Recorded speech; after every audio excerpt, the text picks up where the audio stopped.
Ketrany kosa ny fampahalalam-baovao mahakasika ny tanora hatrany hankalazaina androany ny andro iraisam-pirenena natokana ho an'ny tanora niompana tamin'ny lohateny hoe tanora sy ny fifindramonina ary ihany koa ny fampandrosoana ny loha hevitra tamin'ity taona ity.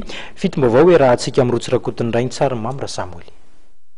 570 isan-jaton'ireo tanora manerana ny Madagasikara ankehitriny dia voatery mifindra monina noho ny antony fitadiavana raha ny voalazan'ny ministry ny tanora sy ny alavoly androany maraina nandritry ny fankalazana ny andro iraisam-pirenena natokana ho an'ireo tanora.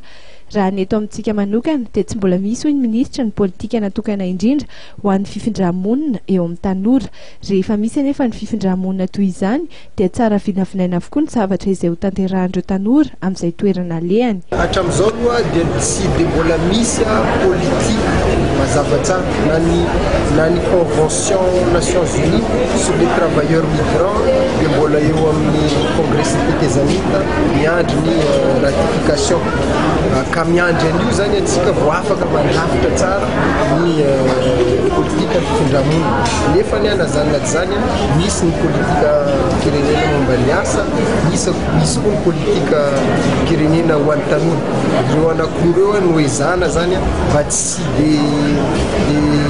vena amin'ny zavatra tsy mety zany ny fifindra-monina na hoe olona aty amin'ny tanamby bebe sy andrenivohitra ihany. Zay zany no ezaka atao amin'izao. Tsy hisy ny fampandrosoana na dia betsaka aza ny fifindra-monina raha ny fanazavan'ny ministra trany satria tsy maintsy tokony hanana finiavana amin'ny fiaraha-miasa amin'ny eny fotony ireo tanora.